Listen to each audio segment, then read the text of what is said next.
Hello, everyone. Hello, Becky, and hello, Andy. Hello. Are you not speaking, Becky? Oh, hello. Sorry, I did say hello. No. Hello. Oh, sorry. Hello. Anyway, hello, and welcome to the History Magnets. And we are here, Becky and I, with our special guest who we've got out of half term to come and speak to us, Andy Redfern, who is the author of my favourite Lego book, but my minifigure, can you see it? Minifigure Monarchs. Absolutely amazing. And I hounded Andy to come and chat to us on here to talk about your book in history. And also, I forgot to mention, Andy, at the end, we're going to ask you a Snog, Marry, Avoid. It's kind of our thing. Or history, anyone from history or anyone in your book. So have a think about that whilst we're chatting. Okay. Obviously, you're already thinking, but you still have to talk to us. Sorry, now that's it. Now you completely derailed me. I'm panicking. I'm sweating now, thinking about answering that question. Yeah, the heat we'll is give on. you some options. It'd be easy. We'll give you some options if that helps. Yeah, okay. Okay. If you need to. But thank you for coming and talking to us. And we were just saying before we pressed record about how you're going to be at Becky's and my Mecca, which is Chalke History Festival in June. That's very exciting. Have you got a stand there or a stall? What are you going there? Are you going to dress up as a Lego or? Maybe. Originally, I just put in a trader's application, and in the backwards and forwards conversation, I said, "Well, yeah, I'm going to come and sell a book." So they thought, "Well, we can." I applied for an Emporium stand, but as I got talking, and I said, "Oh, I'll make a Lego display as well," and so it kind of. It's gone off on a tangent. So I'm not actually in the Emporium now. They're going to put me somewhere else because I'm not just trading. I'm an exhibit. We'll see what that will be. So I'm working on some stuff now, which will build as we get towards Chalke, because I'm doing some other stuff as well. So I don't know, but just want it to be kind of something interactive where people can come in and get involved with stuff. Oh, that's very exciting. So will you be there? Do you know whether you'll be there for the duration of the festival or just like a part of it? Probably towards. I've been putting some feelers out for people to be there for all the week on the stand or whatever you want to call it. But I will be there kind of at the back end of the week. I mean, the reason why I'm asking that question is because can we come and play at points during the day whilst we're there? It's pretty much make our own little monarchs if we're there. Oh, good. Yeah, absolutely. We can help woman the stall as well. We can join in and just volunteer ourselves. We just like getting involved. You've got yourself a job. That's it, yeah. Amazing. Well, the first couple of days are at the schools primarily. And so Becky and I met on the first evening just before Tracy Borman started talking, who is our heroine. And then the next day we spent with a school, but they were sort of teenagers, so really we just got to walk around the festival, didn't we? Because they could look after themselves. So it was pretty amazing, us doing that and listening to all the talks. But it's amazing. Nothing can prepare you because of all the living history and all the trenches and all the experiences and all the people there, and everyone there loves it. So it's a joyous place. I'm excited. Yeah, I really am to just go and chance to meet loads of people who kind of follow or listen to the podcasts like you. I'm really excited. Yeah. Right. Yeah. Wait till you get the program, and then you can start pinpointing where you're planned to be and which tent and stuff. It's like when you got the Radio Times when you were little and you start marking things off. That's how I do it. Highlighting stuff. So sad, but it's fun. I'm looking forward to all the living stuff to go in. Be able to go and whittle something out of wood or make a medieval stew or something like that.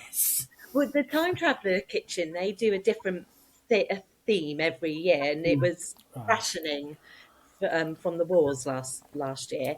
But we were talking to them for ages, weren't we? They were really good. Actually, we got involved with them, and like I said, we just walk around and just I don't know if I've shot myself in the foot that I've got to actually man a stall and I can't just go and do what I want and drink and eat and engage with people. But we'll see. We'll see.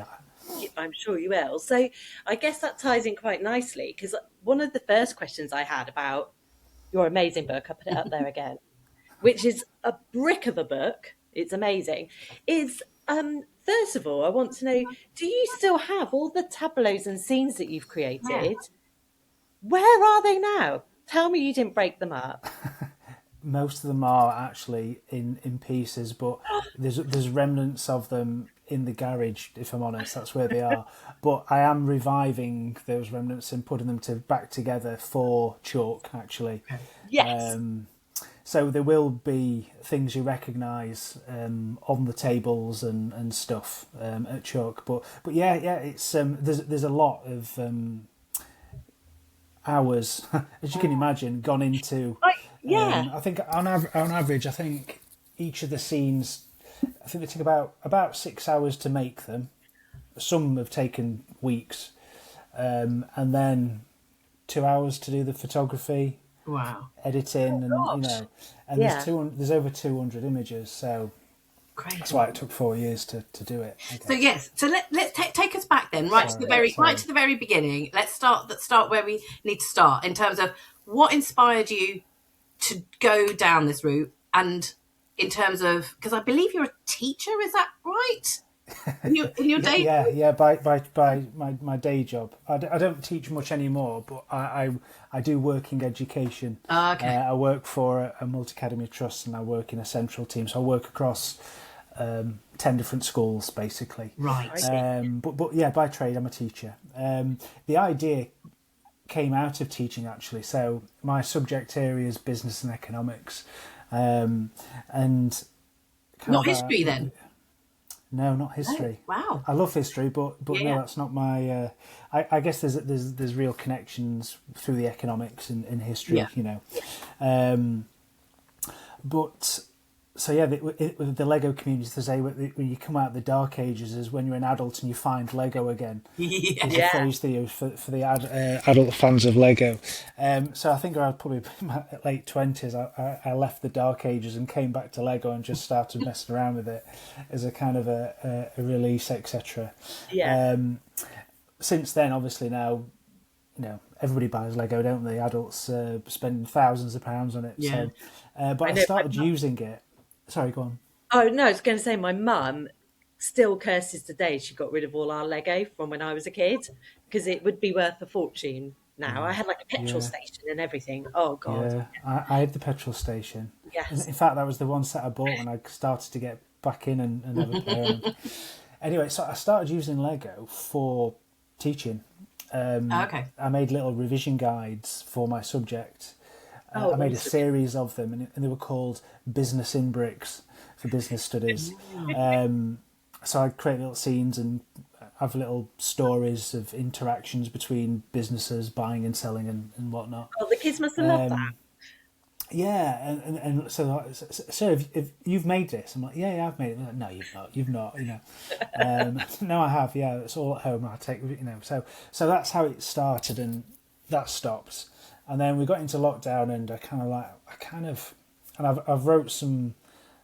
So that's the Lego side of things, and I've also kind of done some authoring for the subject and published some things before.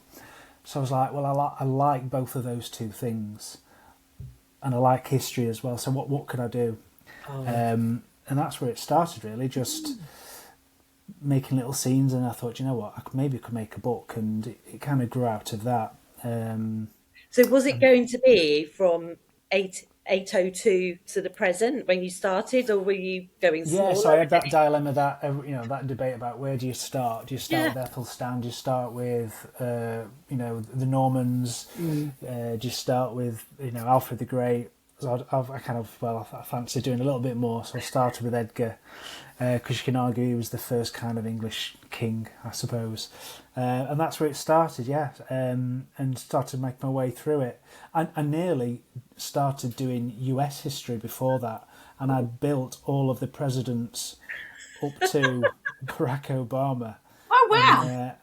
And then I decided, why am I doing American history? Yeah. Ours is far more fun, and we've got knights and stuff and castles and the Tudors and, kings being beheaded. So I'm like, I'll just do ours, Well, Yeah. I work We've for got I work for the American Museum, so actually, if you do want to come and do some presidents in Lego, we would greatly appreciate that. Oh well, I can bring them to Chalke. I've got them all however Yes. many there are. They're all still in a box from Oh, 5 years great! ago. Yeah, bring them along. Oh my goodness, I absolutely love it. And one of my going through the book, I love all the hairstyles you've given everyone. I was doing the close up, wasn't I, Bex, of Yeah. the monks. And also I love Elizabeth the First hair and Mary Queen of Scots hair. Oh, I'm good. I'm Um, glad you like them because they were you, they were made out of like Play-Doh, not Play-Doh, but the Yeah, yeah. equivalent that you can kind of yeah, make hard. Yeah. So that's it with Lego. They do loads of different stuff, but they don't do everything. They don't do Tudor gowns. So yeah, I and ended up the buying sleeve. fabric. Yeah, and buying Yeah. fabric and making sleeves Wow. and my wife laughs at me. I've got these pair of kind of like glasses, but they've got lights on them here and the magnifiers. Yep. Right. Oh, As Well, I've got I'm some. and she's nearly divorced me watching me wear these glasses, playing with making gowns. I don't know what it's come oh, I to, think that's but great. yeah, I really enjoy doing that side of it as well, and the Regency gowns as well. That's in a few of the. Yeah, and In fact, the that's one Georgian of the wig. scenes for Chalk. So the idea for the displays actually is obviously I'm trying to sell a book, so I need a book display. Yeah. I thought, what can I put between the books? So I'm making little book nooks. Oh, So that's what goes. So it's a book nook with the scenes. yeah. And I thought I need to do a bit more than that. So I've motorised them as well. So they're going to be moving parts, I Oh, think. So wow. I'm trying to do that. So we'll see how that goes. But one of them will be a Regency ball and, swirling around and stuff. So we'll Excellent. see. It might not work, but Well, yeah. I'll have One a of go. the pictures is George at his masquerade. Is it George the Fourth at the Fourth, masquerade yeah. ball? Absolutely. Yeah. I put some photos throughout when we edit this, but it's I like the fact that you've done a lot of the scenes that are a little bit tongue in cheek as well, and there's some rude bits, but not so rude. So obviously you've got the hot poker scene, um, and you've got I wrote it down because Edwig's coronation when he enjoyed the company of two young ladies. I That's right. enjoyed that scene; that was brilliant. So I love the fact that obviously anyone could read this, but it's not too rude that you know you can let the kids read it as well. But it's brilliant because you're right that you can't write the history that we have in this country. It's the best. Obviously, I'm biased, but it's some of the stories we have are just fantastic. And you've got all these big battle scenes, but you've also got the smaller scenes as well in history. That's because I mean, how did you know what to keep in and not and keep out? Is there anything that you Yeah, wish you had I put think in? there's a few things I took out just because I'll talk about another thing that came out which I kept, but which is a different book, which is this is a companion. Oh, the companion book, So yeah. there's people that I wanted to put in that didn't fit into the narrative. So who's on that one? There we go. There's a few people there in Nelson. I'm like, there were going to be these little profiles throughout it, and it was a bit disjointed. So I thought, do you know what? I'll just take them out, and put them all in another book, and call it a companion. So that's what I did. I guess deciding on what to put in, I'd be listening to podcasts, reading books, and thinking, and it's basically a combination of what do people need to know and Yeah. what would basically look good. So I've done stuff really because I think it'd be cool to build it in Lego. I think that took priority. I mean, there's one scene, Charles the First was not killed, executed via guillotine, but I really wanted to build a Lego guillotine. So that's I guess I changed history there, didn't I? Ah. So yeah, it was what I thought would be fun to make and what might be tongue in cheek or look good or captured. Sometimes it's things that if you went through all the monarchs here, well, what are they remembered for? Yeah. Often it's the thing that they're normally remembered for. So Charles II, there's lots of things he's remembered for. One of the things, up an oak tree. So that was I one of the love that scenes. picture as well. That's fantastic. Him just peering out with his big wig. Yeah. Yeah, brilliant. And there's loads of stuff in history like that. There's lots of treaties and things being signed, and I thought can only do a couple of them. People signing a piece of paper doesn't look as. But there's a few. There are great reform actors in there. Lots of people in top hats in a courtroom, and a few other treaties. I think there's one of Henry V, where he's signing the treaty. I forgot what it's called now. Was it Troyes? Treaty of Troyes, with Charles the Mad. But yeah, there's lots of treaties, so there's lots of things being signed. I think there's a couple more, but or you could also just fill it with battles, couldn't you? Just have lots of minifigures fighting. Yeah. So yeah, try to vary it up a little bit. So have you got loads of footage as well then of when I'm guessing that you had the scene and then you're taking all the photos around it? Or, I mean, I know nothing about photography and. Yeah, well, me neither, really, if I'm honest, Kelly. So yeah, there's probably 30 photos for everyone, and eventually I find one that is in focus and it works, and I then do some editing with it, and but I got better as I went through, as you do, by practice. And I think if I did the book again, I think I could do the Anglo-Saxons a lot better. And as I got towards the end, there's smoke and stuff on the scenes and stuff, and it looks. So you did it in chronological order then? You started. Yeah, I thought that was the kind of the best way to go about it, and and I'd have ideas that were in my head for years, and then I got around to getting to do it. But yeah, I literally one at a time. This time last year, so I know I said it took 4 years. I've got a 4-year-old, so I think there's a year where I did nothing. I hear you. As you know, yeah. But this time last year, I remember going over to see a friend in Manchester. It was his birthday. I went to sit in, what's it called, one of the libraries, and I was working on Mary the First. I was writing her section for a couple of hours before we went out for a meal and stuff. And as I was thinking, actually, a year on, I'd managed to get from Mary the First, finished it, did the Kickstarter, published it, and thinking of other things. So the last year, 2025, was really, really busy. But it was really exciting. So yeah, it was fun. Sorry, I was going to say, because the reason I first knew about you was because you'd sent a Henry VII to Nathan Amin, and I follow him on Instagram, and I was like, what is this? What is this about? I need to have this in my life. And then that was it. And I was like, Kickstarter, yeah, all in. What made you go down the Kickstarter route? Were you, I'm in my because nobody wanted to publish my book, basically, Kelly. So I had to do it myself. I've worked with, so I've been lucky. I've had a published book before, and I sent it to 5 or 6. 2 came back and said, yeah, this is a teaching book. And then so I was like, oh, it's great. You just send out manuscripts and then people publish your book. It doesn't work like that. So I just sent it to a few people and didn't everything back. I thought, well, I'm still doing it. I'll just do it myself, and I'll do a Kickstarter. And so I had to learn all of that as well. Yeah. But that was fun. Yeah.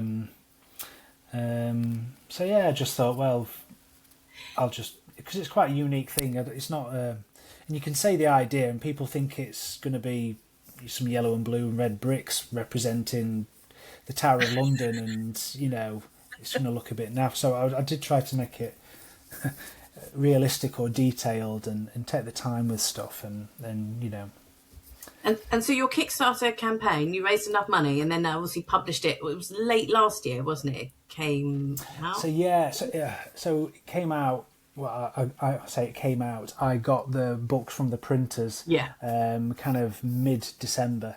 So it was later than I wanted it to be. I wanted them to arrive October, but that kind of, again, all the processes, publishing a book and the print side of things was an experience. You can print something digital and it looks just like you print it, and then you go to litho printing, which is large scale, and everything changes. Yeah. All the settings and how the image look and everything had to be redone and edited, and a lot of backwards and forwards. But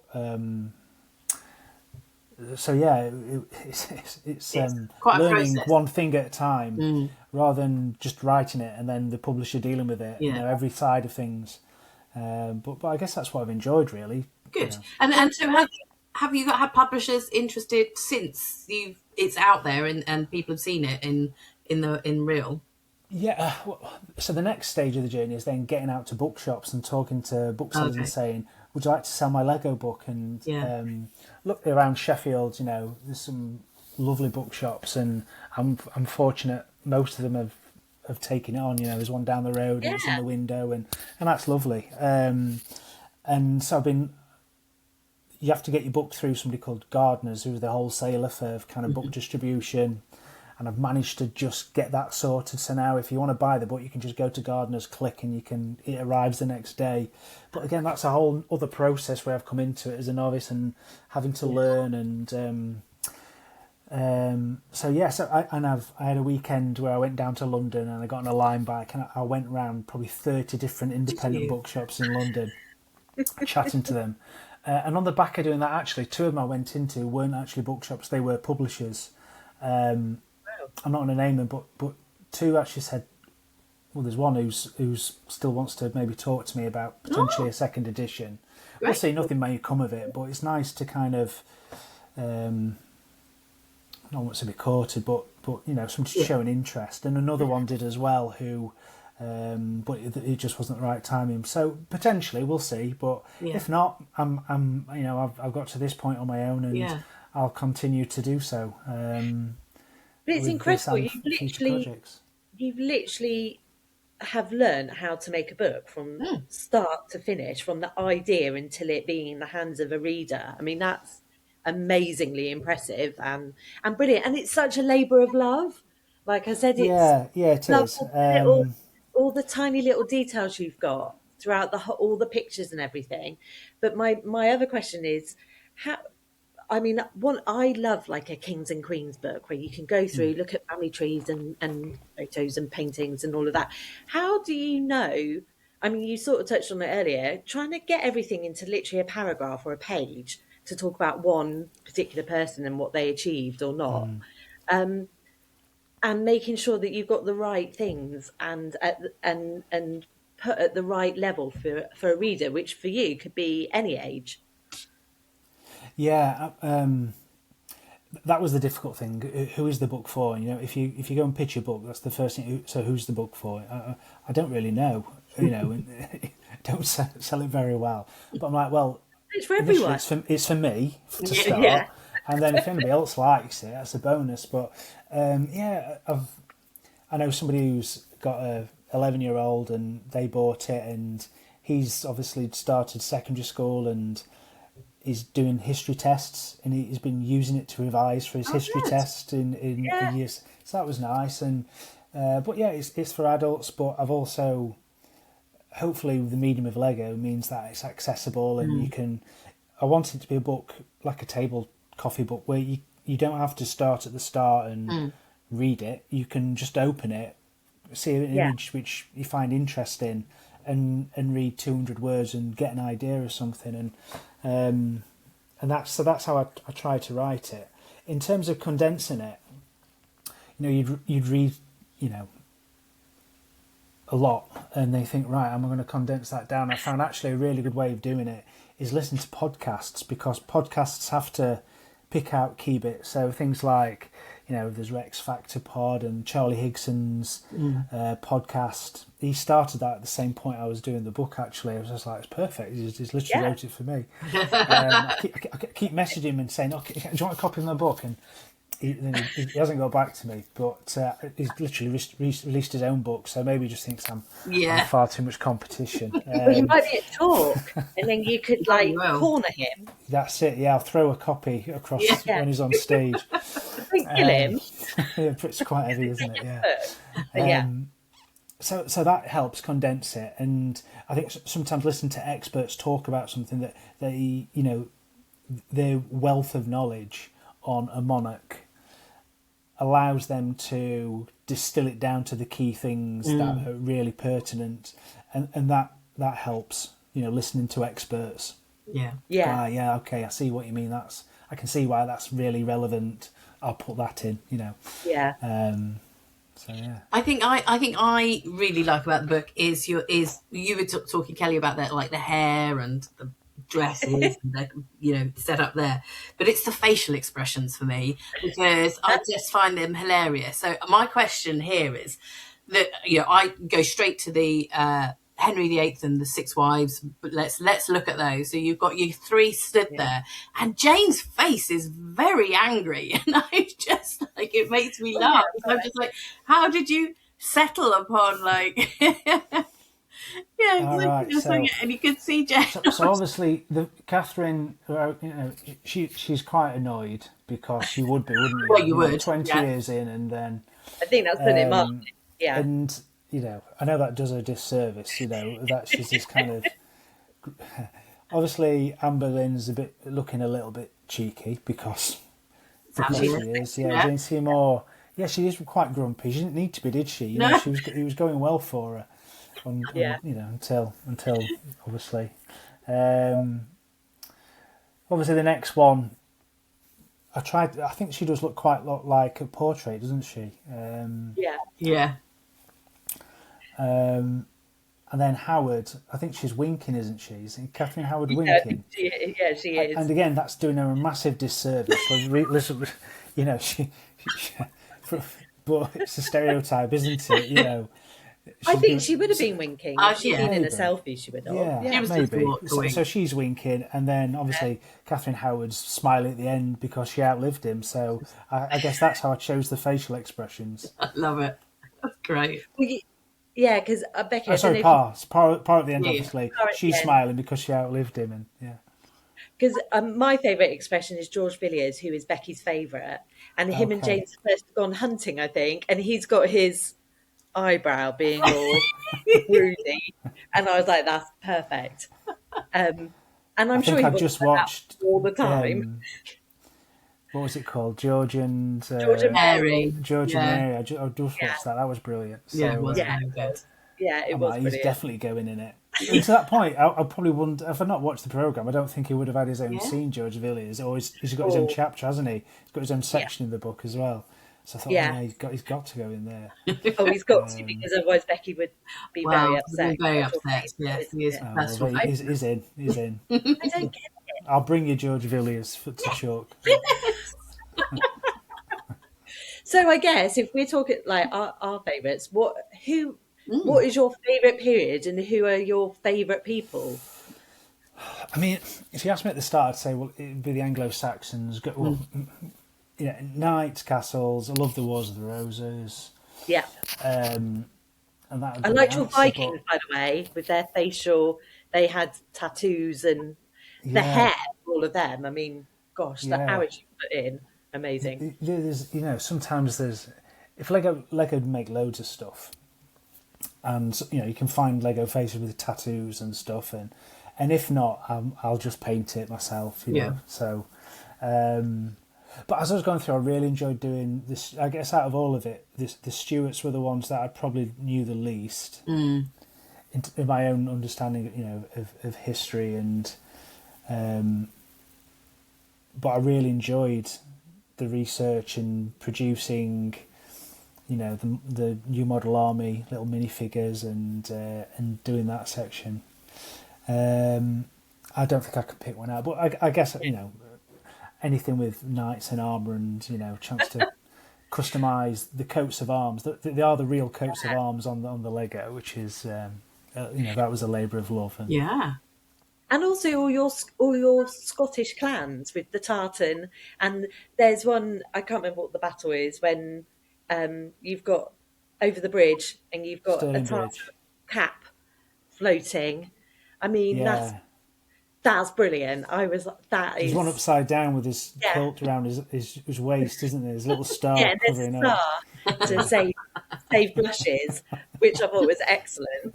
But yeah, all the tartan and everything, that was brilliantly done. I mean, there's some stuff. I want to say this now. There's some scenes in doing this, and you connect with people on social media, like, you know, like I've done yourselves, and and connect with people. I'm like, that's brilliant. I'd love them to make me a scene, or can I just nick your scene? And there's in the front of the book, there's kind of seven-ish people who have contributed, and they're not all kind of people from down the road. There's 2 Americans, there's a French guy, there's German, Spanish, from everywhere. People who've kind of contributed and been very kind to donate things. So yeah, I was just thinking one of the, I think Robert the Bruce scene is from is a guy from Wales actually who kind of built that, and he allowed me to use that. But the clans behind him are the real coats of arms and the colours for the clans, the McGregors, etc. So yeah, lucky to have kind of people collaborate with me on it. One of my favourite ones though is the scene of Matilda escaping across the frozen lake in her white dress. How can you not have that as a scene though?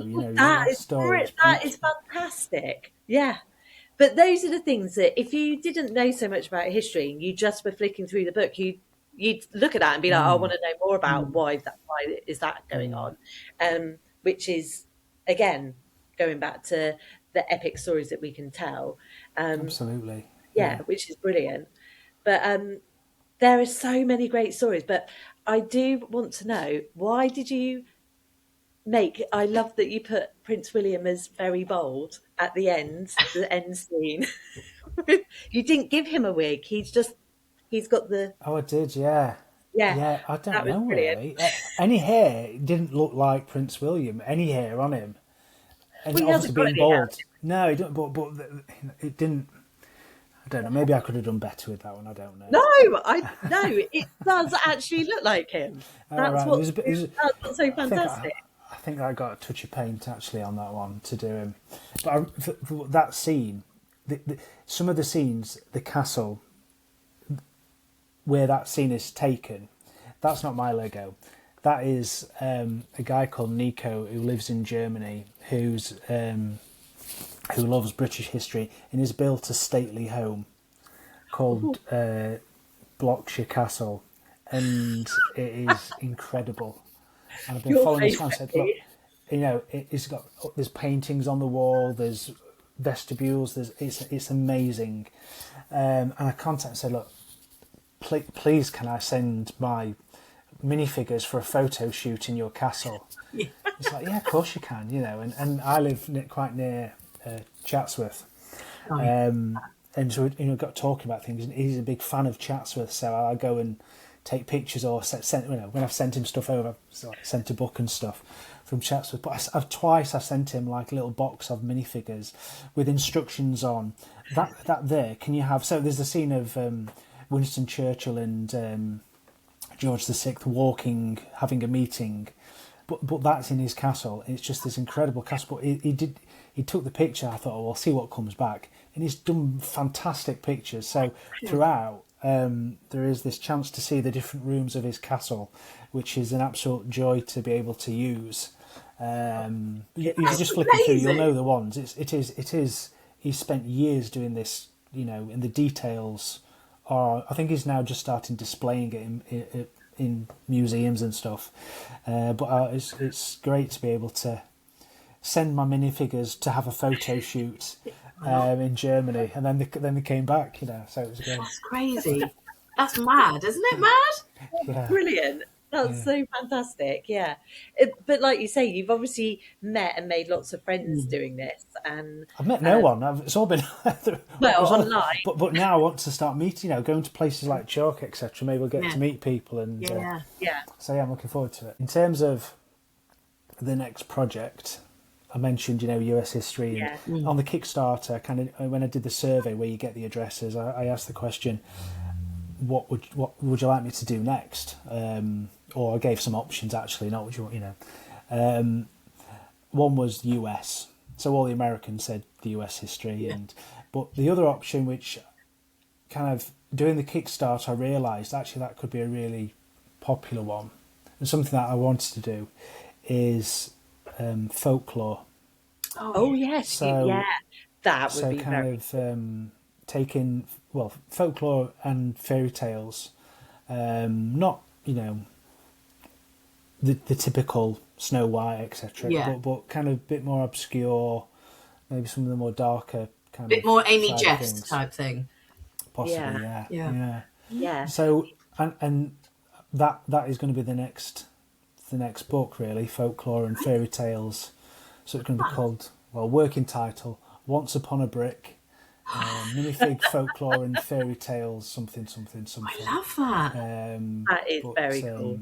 So I've been collecting. There's a obviously I can't just take any fairy tales. You can take pretty much across they're in the public domain, but I've been collecting kind of old stories, and there's an author called Andrew Lang and George MacDonald, and these are all kind of people from the Victorians who created compendiums of folklore and fairy tales. So so we'll see. I've just got some ideas to start with, but that could take you years and years and years. You could have volumes 1 to 1,000,000,000 on all of those, especially if you go to other countries and go into like the Norse gods and Chinese myths and don't panic. Arthur and oh god, it's really it's so creative. It's brilliant. You must be really obsessed with it. You could do, like you mentioned, you about to say Arthurian legends, weren't you? Yeah. I thought it'd be nice to put, but you could do a whole book bigger than this one just on the Arthurian legends, couldn't you? And so we'll see. So there's a few ideas there, and my wife says you're going to sell all them books before you start your next project. So I've best get touting these books and put them in bargain bins before I can start my next project. No, they're brilliant, and also because of course you've got the cars like the. You've got those. Did I send you a full set? There you go. No, I've got a George V one. Oh, I'll send you the full set. There you go. So amazing. that's like top Trump Elizabeth II and William I playing the cards. So yeah, so which one did you get? I've got George V, and he's got a 13 in warfare. Alfred. Oh, I see. Only 8 in wealth. Yeah. I love that. I tried to put there's like a social media account on each one, isn't there? Yeah. There you go. Henry VI. That's him there. Look. Oh, poor Henry VI. What's his say? Think I'm king again, which is nice. Oh, bless it. So yeah, I've just been listening to Nathan Amin and Nicola Tallis's course about the War of the Roses and talking about Henry VI. Well, that's great, isn't it? And but I was thinking, so he goes catatonic, Henry VI, and he doesn't like talk or walk or anything for like 18 months. Did he eat? He must have eaten. Otherwise he would have died. That's a good question. I know, this has been literally haunting He had a kid, didn't he? And obviously he didn't produce the child. That happened before, I guess, didn't it? But... So she was, I think Margaret Avanjou was pregnant and actually gave birth so when he came back to, he then had like this toddler walking around. I think he was like... was it his? Is that another debate? Is that another debate? Probably. But so I wish I need to email Nicola Tallis and you find out for us and let us know. Yeah, these are the things that wake me up in the night. I'm like, I wonder how he was eating and stuff. But yeah, that's the thing with history. Me and Becky are always going down these rabbit holes and talk, and that's why we end up talking about anything and everything, really, isn't it? Well, Becky, you try and have some order to the chaos. She comes up with random things, and I just kind of like, I hadn't thought of that. But yeah, very valid point. Those are, do you want to hear my other random question I have at the minute? Go on then. What did Henry VII? What was his accent like? Oh, gosh. Born in Wales, grew up in Wales, but went to France when he was like 14-ish. He was there for 14 years, and then he came back here. So, what did he sound like? Did he sound a bit French? Did he? I reckon what did anybody sound like? Oh yeah. But you can. was the accent was the Welsh accent the Welsh accent we know Yeah. of 400 years, you know. We're going to have to time travel. That's what we're going to have to do, because I don't think Yeah. there's any other solution, is there, to find that out? Yeah, Well, you could, Andy, you could put soundscapes to your books as well, like a little CD-ROM you thing, could. and then yeah, CD-ROM. What era are you from? on the 80s, I think, the 90s, yeah. But those are the things that I asked Matt about, and Matt is like, Yeah. why are we talking about this? Is it weird? Like that is how I live, really, Okay. because that is really interesting to me. But yeah, so I was thinking about those things. That's That was so you said Matt. my husband, Matt. Oh right, sorry.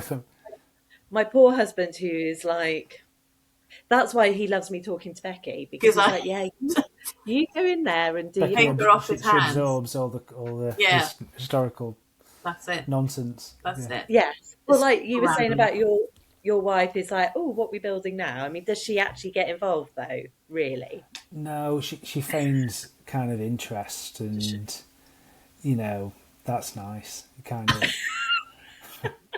No, I think she's proud of the book. I think you know. Yeah. Well, no, she is. Oh, yeah. Sure she is. Sure Yeah.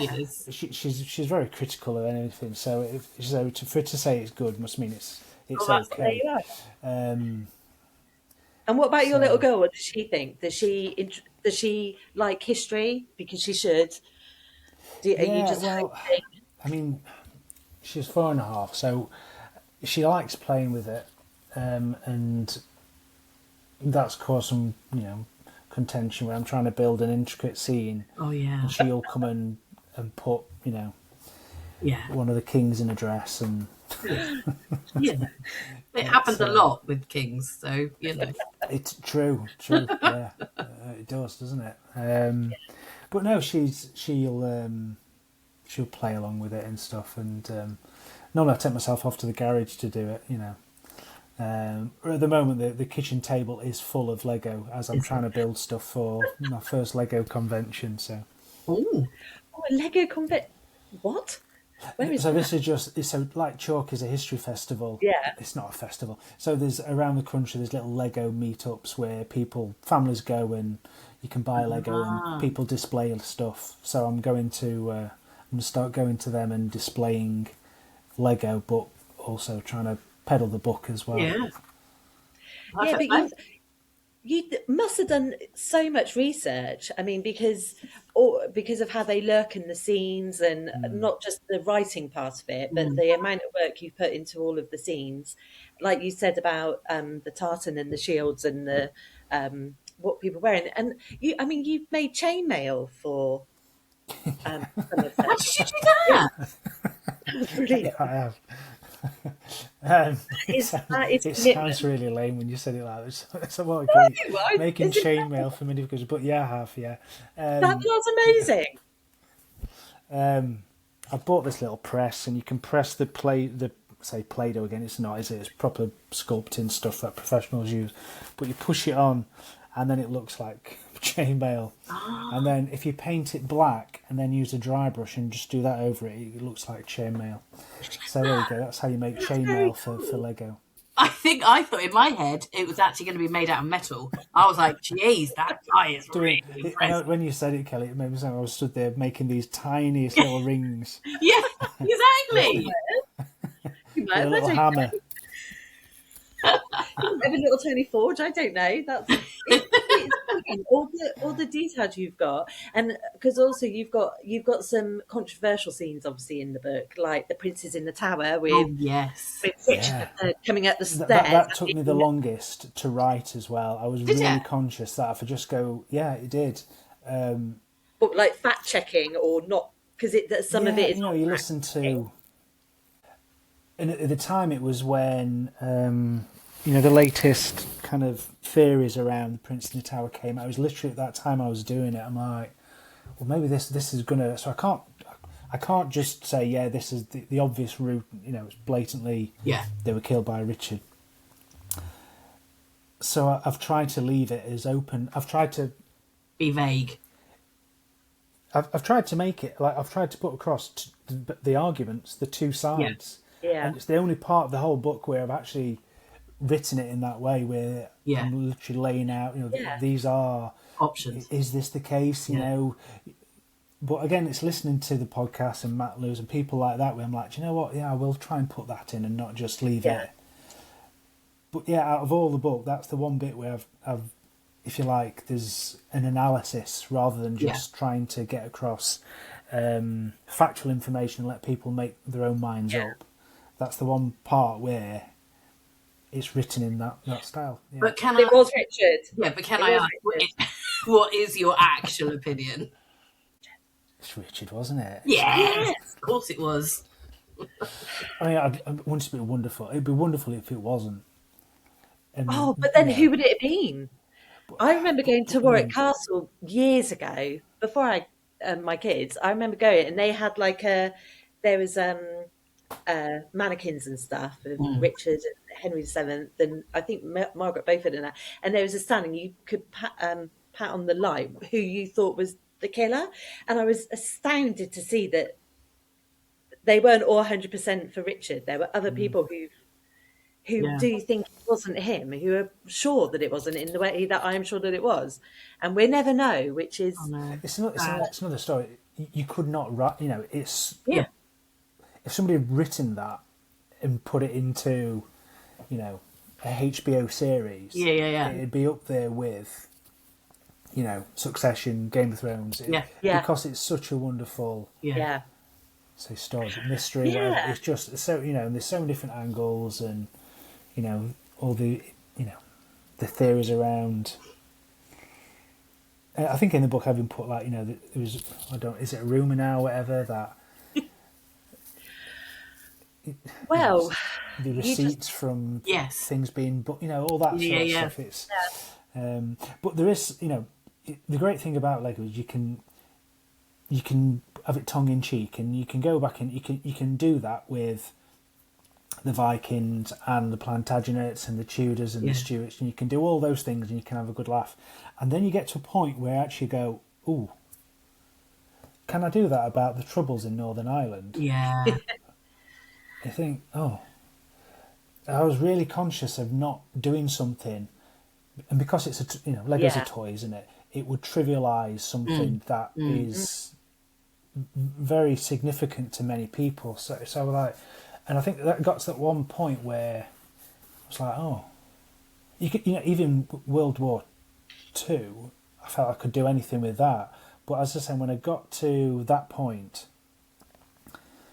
and obviously there's slavery in the book as well, and I have to think carefully about how I did that. And not to, I'm not just going to get lots of minifigures of colour and put them in chains, and I thought you have to start thinking about what you do, so I thought, no, I'll have a speech being given, and and the Northern Ireland, etc. And it was got to a point where I thought, I better be careful here that I don't get a backlash or I do something a bit silly. Get cancelled before you've even started. Yeah. Well, actually, it's funny. There's a scene in the book, and you'll never see it on my Instagram account because it got taken down. Wow. But I thought, you can't write a book and not have Hitler in there, can you? So you'll, if you've got the book, I'll tell you the page number. You'll find it. We're a podcast, aren't we? We can do what we want. Yeah. Is it page 290? She's got it already. Yeah. It's 290, isn't it? I was thinking, how did you feel drawing a swastika? Because it's not what you want to ever do, isn't it? There you go. Yeah, so you found it before me. Because you think, that's because it's it's what it is. It's in a textbook. If you buy a school book, there's swastikas in it. Yeah. And I don't mean the ones where kids have drawn them. I mean, it's in there. And he talks about the expressions earlier. Yeah. The expression on his face tried to convey a madman, and I think I did that. And there's. I was thinking of the Charlie Chaplin, the dictator in that picture. That's true, yeah. It is a bit, That's what I was thinking of, And there's a copy of Mein Kampf on the table, is that right? Or is that? Oh, I've got to check again now because that's fantastic. Yeah, there's a The most copy of Mein Kampf, and boring book ever there's written. his cap on the thing behind it, and it's got the proper eagle on, Oh and yes, yeah, the map is the map of Europe that he would have poured over, and yeah. the painting behind, which is a propaganda poster, is a real poster, Okay. which Well, I you got tried to yeah, recreate in Yeah, yeah, Lego. yeah. So that is you know, wearing that coat, etc. And so you say it was yeah. you had a post on So I Instagram. put that, I put on the social media as I did all my pictures. Here you Yeah. go, the Führer, enjoy, and it got taken it got taken down by You're blacklisted somewhere then. yeah, and I nearly lost my account. Did you? Oh I my nearly lost god. the account, and so for 6 months, with certain things I couldn't do Oh, on, you had to I don't know behave what it is. yourself in order to have it the full Yeah, rights again. yeah, Because yeah. Becky And and I went. I explained. I said, no, I'm not promoting. No. You know, The history book. Yeah, just have a look at the account. Just yeah. Yeah. there's no conversation. No. That's It's madness. just yeah. Well, Becky and I went to a sea talk, didn't we, a couple of weeks ago in Frome, where Yeah. Becky is based, and we Okay, met up, and it was women in witchcraft, and it was amazing, amazing discussion. I'll bring the But next book.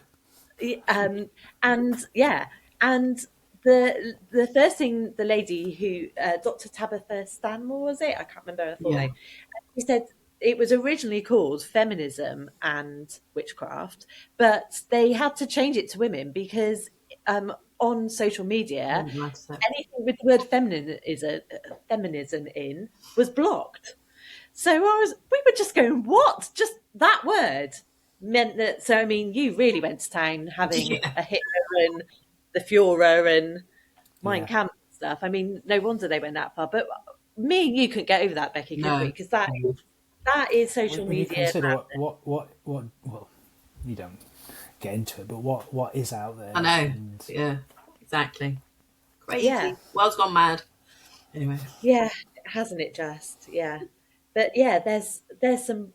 Yeah, like you say, all the scenery with the smoke and the snow um, and I love all your little pictures as well of like Oliver Cromwell here.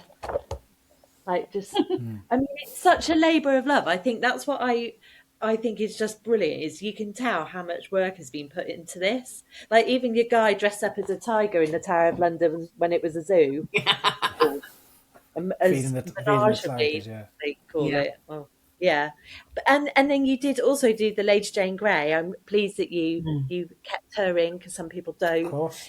And you have that scene of her execution, which is obviously makes me think of the famous painting, which is one of my Yeah, that's favourites. something worth saying. You get to a point where you can actually start to follow famous paintings, and obviously, I think is it Richard II is the first monarch to have his Yeah, paint take, something like that. So from that point, you can find something. Well, for example, I tried to recreate the Holborn painting of Henry VIII for a start, yeah, and actually painting the minifigure. But so that was great. So actually, some of the scenes, you just think, well, I've got to just try and create that iconic scene. So people yeah, think of Lady Jane Grey, you think of that painting, don't you, with the two yeah, handmaids kind of crying in the corner, and Yeah. it's synonymous with the whole. So just try to do a few things like that. There's some others as well where I just saw the image and thought, oh, that's what I want. I want to do that. And is this supposed to be you or is it Henry VIII? Because this is your Henry VIII one, What isn't do you it? mean? Is that me?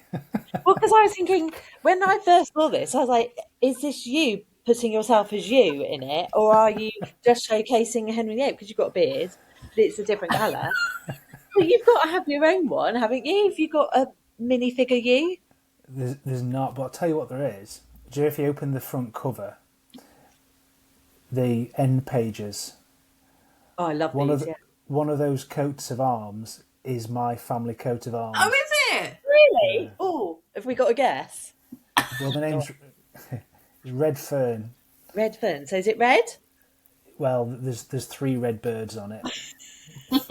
You'll find it. I think it's got a yellow background, but that is actually the coat of arms from their family Redfern. How funny. Oh, that's very cool. So that was, it's literally for myself, that, isn't it? Good. You know? No, that's good. Yeah, but why not? Why wouldn't you? Yeah, why not? But that's it. That's the only bit of me in there, I guess, apart from my name. And but no, that's not meant to be me. That's literally. I just thought that was a nice. I didn't use that image close up, so I just thought there was. I think there was a spare page, to be honest, Kelly, and I'm like, right, that's going there. Oh, it's brilliant. But he's got his fair colour. I mean, obviously we're Tudor lovers here, aren't we? So, I love He took the longest to make. Did you really making him? Yeah, with the fur and the little knife on his belt and the hat. The hat took a while. Love it. Are you artistic otherwise, or did you not know that about yourself? And you're like, maybe a wow. little bit. A little bit, I guess, but. I'm not very good at writing and I can't draw and paint really, so I guess I can use a camera and I can make stuff out of Lego. So yeah, I guess I'm just trying to find a medium to be creative really, because I can't do the other stuff. So I'll do non-fiction because I don't have to make it up. I'll use Lego because I can't draw it. I just put stuff together. So I guess that's the excuse. Yeah. But then, did you make the plague mask for the Doctor?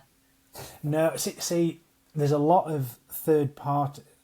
There's a massive Lego following, and there are third party companies that make stuff. Okay. And there's a whole community of World War II Lego enthusiasts. So the tanks, etc., are all done, and they'll recreate. So there's within adult fans of Lego. There's lots of different, and there's companies in the UK and abroad that do make custom little pieces. But that plague mask was bought from a company called Brick Warriors from America. But there's two really good ones in the UK which I'm going to mention because they've been really kind and sent me stuff to use. And one's called Minifigures Me, and it's a Sheffield company actually, so that's great.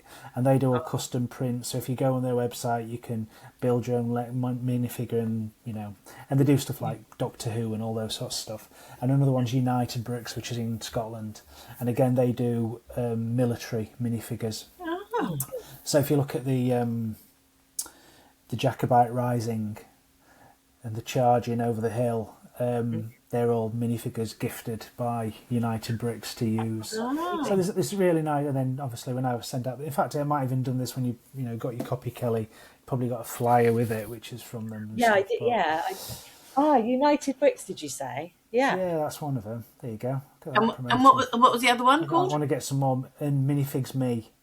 Minifigures Me. I'm going to get one for my husband. I'm going to do my husband for his birthday. Yeah, you can. Yeah. They're really nice people and stuff. So it's great to kind of. And the other book, so the companion, loads of these are from Minifigs Me.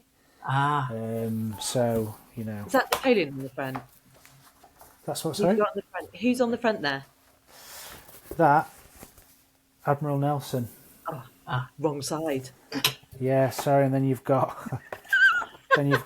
So things like, I can't even see, King Arthur. Oh yes. See it? Oh, there he is. Yeah. There Lady in the Lake. Look. Lady in the Lake. Love that. That's real water. That I made a right mess doing that one. Then you've got Boudica. Oh yeah. How big a space did you need to do all your the filming of it? We've got not much actually. Nice. Yeah. There you go. Yeah, you need to do like a before. I didn't know what an anchoress was before I started learning about history. Have you got an anchoress? Yeah, she's an anchoress, wasn't she? Julian of Norwich. Yeah, that's when they're walled up in. They decide to voluntarily. Margaret Beaufort. Oh, one of our I feel faves. like doing it sometimes, but not all the time. Yeah. So Hardwick Hall's down the road as well from me. So there's Bess of Hardwick. Oh, Nice. brilliant. And that's one of the rooms in the castle I was talking about earlier. Oh, yeah. Look at that. It's amazing, isn't it? Yeah. Yeah. And then obviously, there you go, Shakespeare. Yeah. You know, I think my favourite is Elizabeth, though. Yeah, Like, so, that is yeah, so, brilliant. Yeah, it is. That is just brilliant. Yeah. And you did the her on her horse doing the I like Sir Francis Drake's curly hair as well. It's just brilliant. I look at this all the time, as you can tell. But it's yeah. I And think when you come to sorry. Chalke, you will sell out of your books. So make sure you bring a massive thing because Yeah. especially if you're there. Oh, and actually, no, the kids will be there because they won't have the money necessarily. But make sure you bring loads of flyers and stuff so that you can make sure that they go home with a flyer. Because yeah, I think it'd yeah. be a roaring success. I think all the living It just, history guides are going to be Yeah, coming over, all over and it. yeah, and you'll go home with like 30 more books agreed with and Yeah. planned because there'd be such inspiration, especially when they do all their like setting off the cannons and like the fact that we were going around and talking to people that the bits that are not my favourite bits, but because I was with all these school kids, I ended up talking to these Navy guys about different bombs for about 2 hours. And it was absolutely fascinating. I was holding all these yeah, right. rockets and stuff with all these year six boys, because the girls were horrible and mean girled me, and I didn't want to talk to them. So I was with all the boys talking about all the rockets and the bombs and stuff. And it was just incredible. I mean, Becky and I, we I'm, were talking, weren't we, last time? We ended up listening to a talk about a lady who sailed around Mm, the world and was completely insane. yeah. Um, because In a we good were on that tent and we were supposed to stay there and stuff, and we ended up absolutely enthralled. That's the beauty of Chalk, and going somewhere where there are history minded people who all want to talk about what they're so passionate about that you can't help but be enthralled by it. So I think You're gonna love it. I think you're gonna have a ball. Yeah. I'm excited. That and Tewkesbury. I'm going to Tewkesbury. That's the Ooh. medieval one, isn't it? Yeah. So I've got strict instructions that I have to be dressed up for that one. So I don't know what I'm going to go as. Oh, Like, oh Well, yeah, make you some need to be a chainmail. Yeah, I could do. Yeah, best get started, hadn't I? let's get that forge Yeah, going. yeah, yeah, yeah. But as we draw to a close, Andy, I did tell you at the beginning you're going to have to think of the snog, marry, and avoid Oh God, history no. style. Do you I want, don't know. to make us we can make it easy if you want. Look at her Well, face. She's like, no, don't make it easy. Don't make it easy on him. But I was just going to say, you could always do a snog, marry, avoid out of the 6 Ys if that's an easier option. Oh, it's too easy, that Yeah, isn't it is a it? bit. That's not easy, but I don't even know who my favourite one is because I keep changing my mind. Okay, let's have a go. Right, snog, marry, avoid. I have to look in the book. You can't just open it and go, right, that one. Oh, I've just No, opened it. I'm going to have to go for some medieval queens, aren't I? I think that's what I'll do. So, marry. Start with snog. Murder is always the easiest Easier one. Right, Obviously, so that's your last. oh, I thought it was avoid. I've got to kill someone. Or Oh, avoid. Oh, you avoid. kill, sorry. I'd just go a bit too far, sorry. All Or right. avoid Well, avoid would be Queen Anne, just because of the kind of, issues she had. Oh, Well, poor Anne.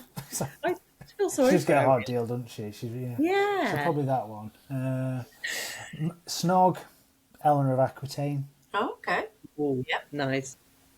Meant to be Good quite choice. hot. Who knows? But marry. You can't say Henry VIII. No one would. No one would marry him. Marry Ethelflaed. Ah, Oh, I love her. I've Yeah. choice. just got a new book about her. I'm Have very you? excited to read Yeah. about it. Marry that Yeah. one. I think, Yeah, good choice. Oh, come from nothing. Well, not nothing, but dominate a region, Yeah. put down the Vikings, strong woman. yeah. And I guess this part of the country would be classed as Mercia, where I'm from as well. Yeah. Would be. Yes. So there you go. I guess Very that's good. Good choice. Those were good choices considering I Put put you on the spot. spot. So no Yeah. we. Yeah. Becky was nice, but I wasn't.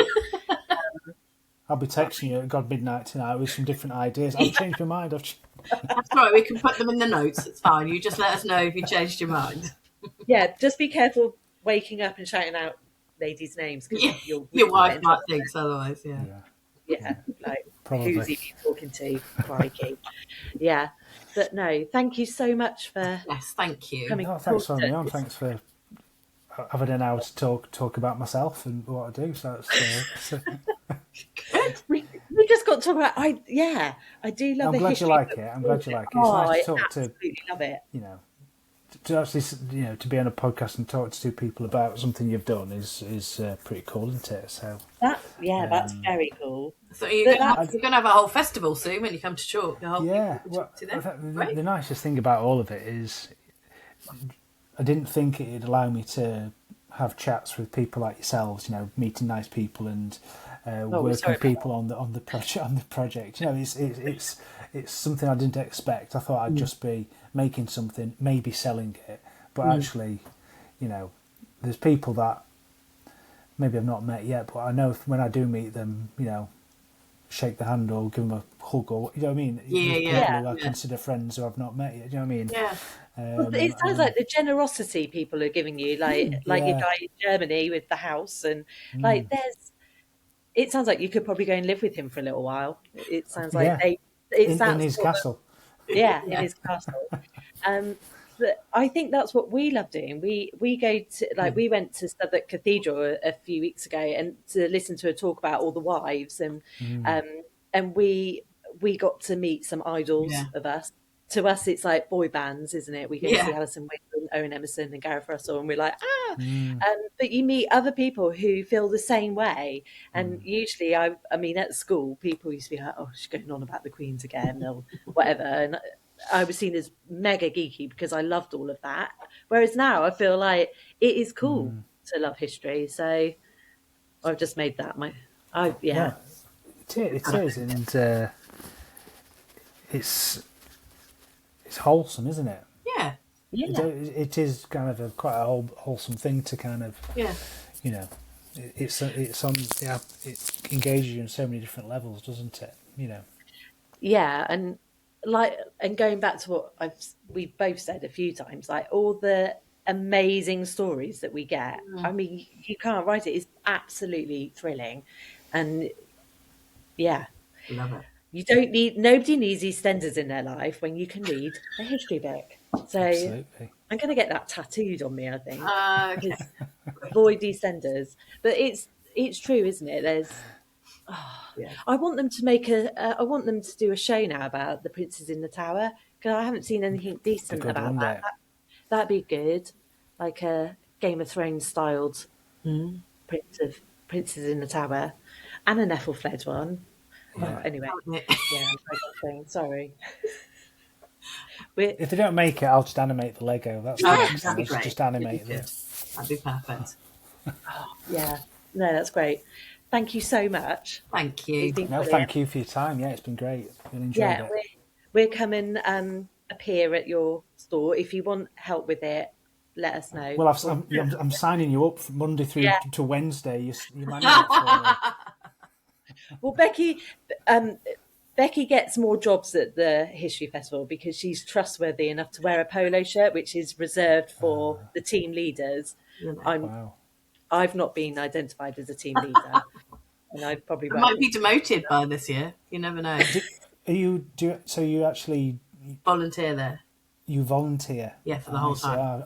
I just saw the email come through for the volunteers. Yeah. Oh yeah, we're already in there because we're going back for a second go.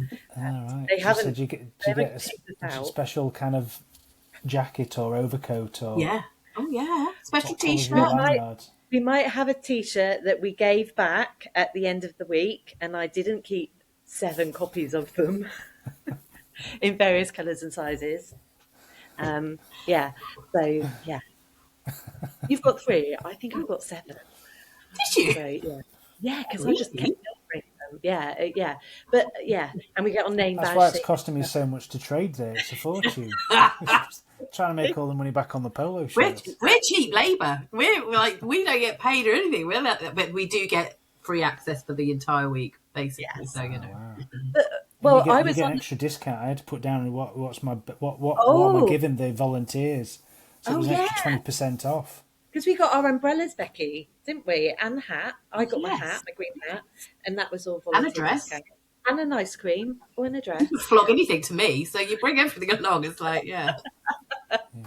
It was brilliant. But I mean, we did work hard. I was working on the living history bit at one point, and I was carrying massive buckets of water that could be put over the cannons if they caught fire or anything.